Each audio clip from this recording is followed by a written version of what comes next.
तो दोस्तों, अब बारी है उन 5 धकते और भड़कते सवालों की जो फैंटास्टिक 4 फर्स्ट स्टेप्स देखकर आपके दिमाग के कोशिकाओं को हिला गए होंगे। सबसे पहला सवाल, फ्रैंकलिन रिचर्ड्स ने अपने डैडी से अपनी पावर्स क्यों छुपाई? तो सुनिए, जैसा कि गैलेक्टस अंकर बोले, he hides his powers from you. अब इस डायलॉग में सिर्फ वॉइस ही भारी नहीं थी, बात भी भारी थी भाई।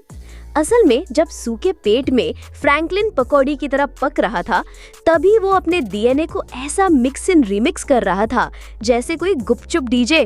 क्यों? ताकि डैडी रीड ना पहचान ले कि बेटा बन रहा है कॉस्मिक महाशक्ति। और गैलेक्टस भैया, जो यूनिवर्स बनने से भी पहले थे, वो तुरंत सेंस कर गया, क्योंकि भाई ये कोई छोटा मोटा बच्चा नहीं, फ्यूचर का डैडी गैलेक्टस। और आपने देखा ना मूवी में, एंड में बेटा अपनी मम्मी को वापस जिंदा कर देता है। मतलब एमसीयू में इसे छोटा पैकेट बड़ा धमाका नहीं, छोटा बच्चा गैलेक्टस का चचेरा भाई कहना चाहिए। और हाँ, अब जरा ध्यान दीजिए, फ्रैंकलिन ने पावर्स छुपाई क्यों? एक वजह तो बहुत प्यारी है कि बच्चा है, फैमिली से प्यार करता है और नहीं चाहता कि लोग उसे लैब रैट बना दे। लेकिन असली मजेदार बात सुनो, ये पूरा मामला एकदम विजन के डायलॉग की तरह है। हमारी एग्जिस्टेंस ही कॉन्फ्लिक्ट क्रिएट करती है। तब मतलब भाई, तू जी रहा है वो ही काफी है तबाही के लिए। तो मतलब भाई, तू जी रहा है वो ही काफी है तबाही के लिए। अब आता है अगला सवाल, डॉक्टर डूम फ्रैंकलिन के पास क्यों आया?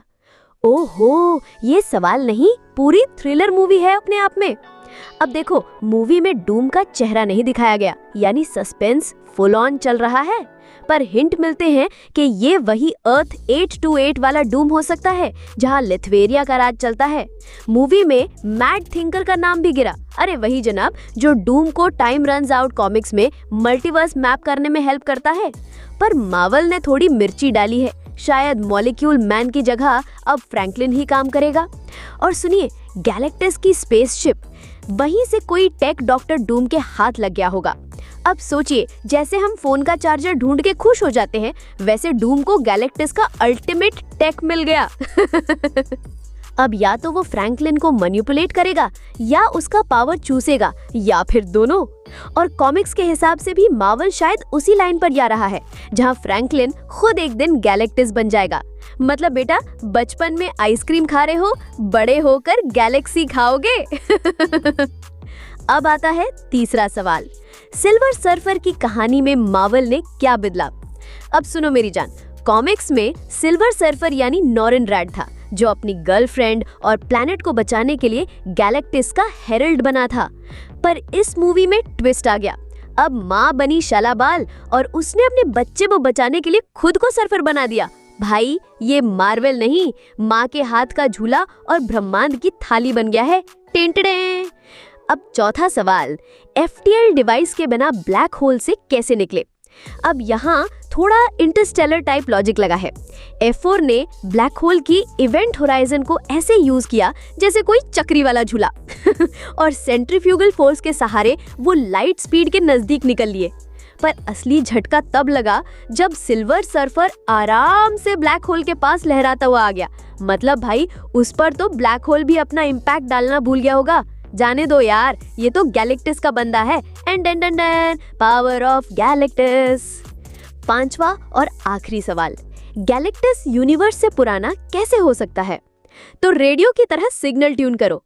कॉमिक्स कहती है कि गैलेक्टस पिछले मल्टीवर्स का सर्वाइवर है। अवेर जब पिछला यूनिवर्स खत्म हुआ तो सिर्फ 2 चीजें बची, गैलेक्टस और उसकी भूख। वो नया यूनिवर्स ज्वाइन कर गया और वहां बैलेंस बनाए रखने के लिए प्लैनेट्स खाने लगा। मतलब सीधा नियम है, भूख लगे तो प्लैनेट खाओ, गैलेक्टस बन जाओ। और इसी वजह से वो अपनी एग्जिस्टेंस को कर्स मानता है। फ्रैंकलिन को वो अपनी जगह देने आया था। एमसीयू वर्जन में यही पिच चल रही है। तो जनाब, ये थे वो 5 धांसू सवाल जो आपकी आंखों के आगे चमकते रहे होंगे। अब बारी है आप लोगों की। तो नीचे कमेंट करो और बताओ कि नॉरन रैड की जगह शालाबाल दिखाना हिट या मिस? फ्रैंकलिन का फ्यूचर रोल क्या होगा सीक्रेट वॉर्स में? और डॉक्टर डूम की मिस्ट्री क्या कहती है? वीडियो पसंद आई हो तो लाइक का कॉस्मिक बटन दबा दो और चैनल को सब्सक्राइब करके फ्रैंकलिन का आशीर्वाद पाओ।